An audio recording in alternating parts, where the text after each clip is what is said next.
Let's take a look at the binary search question in the Grind 75 question list. Given an array of integers nums, which is sorted in ascending order, and an integer target, write a function to search target in nums. If target exists, then return its index, otherwise, return -1. You must write an algorithm with O log n runtime complexity. The example they give you example 1, they give you -1, 0, 3, 5, 9, and 12, and the target is 9. They return 4 because that's the index of 9.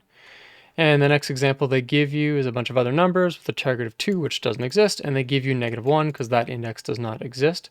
And the constraints are the numbers themselves, or the number of numbers they're going to give you rather, are anywhere between 1 and 10 to the power 4, which is like 10,000 or something like that. And the numbers they give you are basically going to be signed integers, and same with the target. All the integers in numbers are unique, and nums is sorted in ascending order. All right, so let's take a look at the way that we can look at this. So this binary search problem is kind of a classic problem, and it's the kind of thing that you're going to be expected to write, within 5 minutes or something like that, because very often it's part of another problem. And if you are asked it as part of like a series of questions, it will be expected that you'll be able to solve it basically immediately. So the way that we can get this O log n time complexity is as follows. So whenever you see that, basically you're going to be looking for some way to halve the amount of things that you're looking at in each step. So when you think of this problem, the numbers they give you are going to be sorted, right? They're going to be going from -1, for example, all the way to 12.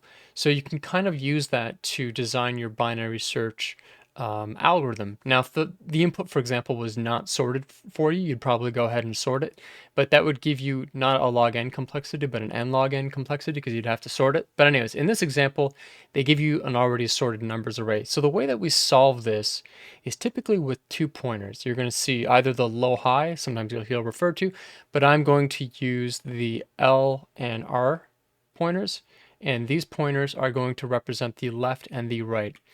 And so the way that we're going to sort of look at this is go, okay, well, we have a left pointer and we have a right pointer. Now let's go ahead and calculate the mid pointer. And the way we're going to do that, our mid is going to equal to the left plus the right minus the left divided by 2. And this will prevent integer overflows and stuff like that. And that'll give you a number or an index in the nums, and this is going to be an integer division. So if we have 1, 2, 3, 4, 5, 6, this works out well, right? We're going to get an index of 3, so we're going to go 0, 1, 2, 3.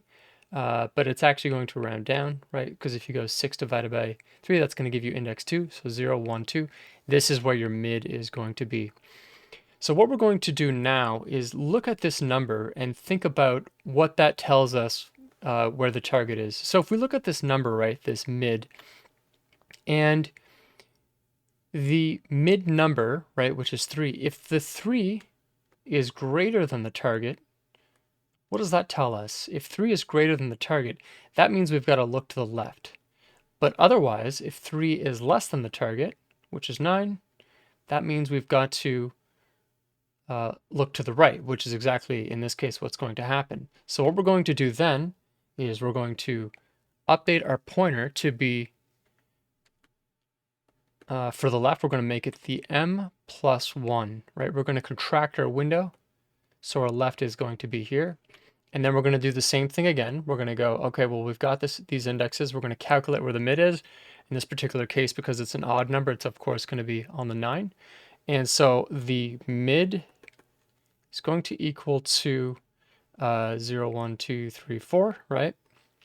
Or you could say it's the same thing, right? So L plus R minus L divided by 2, and this is going to basically equal to 4. So 0, 1, 2, 3, 4, just making sure it's going to be there. And then whenever you go through this, you're going to check to see if it's greater than 9. It's not greater, or you're going to check to see if 4 is greater than 9. It's not greater than 9, and it's not less than 9. Therefore, our target, our index that we're looking for, is the actual mid index that we've just observed here. And we're going to use this algorithm to apply it to anything. And there's a couple of gotchas in the code, but they're not too bad. All right, so let's jump into the code here. All right, binary search, a classic problem. So let's get started by setting ourselves up with a left and a right pointer. So the way that we're going to do that is we're going to make a left and a right pointer, and the left pointer is going to start at 0, and the right pointer is going to start at nums.count minus 1, so it stays in bounds. And we're going to have a loop, and our loop is going to say, while left is less than right, and there is a mistake in here, and I'll sort of help you understand why there is a mistake, but we'll get back to that, just because I want everybody to see how to avoid a common pitfall. So we're going to say while our left is less than our right, we're going to say, all right, what is our mid? So our mid is going to equal to the left plus the right minus the left divided by 2, and that's going to give us an integer division. Just to be clear, right, this will give us an int, which is an index, and now we can make our comparisons to make a decision. So we're going to say if the nums of m is greater than our target, do something, else if nums of m is less than our target, do something, else do something else, and by the end of this whole outside of the loop, if we can't do anything, we're going to return -1. All right, so let's think about this in terms of what's going to happen. So for example, if we had 1, 2, 3, 4, 5 with a target of let's say 5, what we're going to do here is we're going to look at our mids. So 1, 2, 3, 4, 5. I've given an odd number of numbers, which is convenient. So this is going to be 3. We're going to say if 3 is greater than our target, then we need to move to the left, right? Because it's not there. So we would say right is equal to the m minus 1, or our midpoint minus 1. And here we're going to say if the mid number, which is 3, if 3 is less than the target, then we know that the left pointer needs to equal to the m plus 1. Otherwise, we must have found the target, right? If it's not greater than the target or less than the target, then we would return m, which is the solution in this particular case. However, you should also note that I put the else as the last case, which is going to ever so slightly improve performance. It's not going to change the time complexity or anything like that, but if you think of it, the least common case is to actually hit the matching number. All right, and then I'm actually going to run this, and you'll see that we have a little bit of a problem here. So in this case, it works. However, if I were to run this again, if I were to submit, I were to move this over, you'll see we actually get a wrong answer.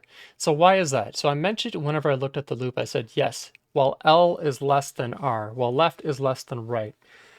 The problem with this is it doesn't actually account for this kind of case where you get a single number. And the reason for that is because when you do L less than right, you're basically not exhaustively looking at every single number. Now, there are problems when you do go L is less than R, or left is less than right. But in this case, we want to exhaustively look at every single number. So if we actually switch this to a less than or equal to, whenever these two pointers, for example, are going to be the same thing, that will actually solve this particular test case as well as every other case. Just wanted people to sort of realize how that works, and we have a time complexity of O log n because we keep halving the amount of things that we're looking at. And the space complexity is, I believe, going to be O of 1, right? Because we're not actually using additional space other than the input that was given to us. So I hope everyone has enjoyed this video, and I'll see you in the next one.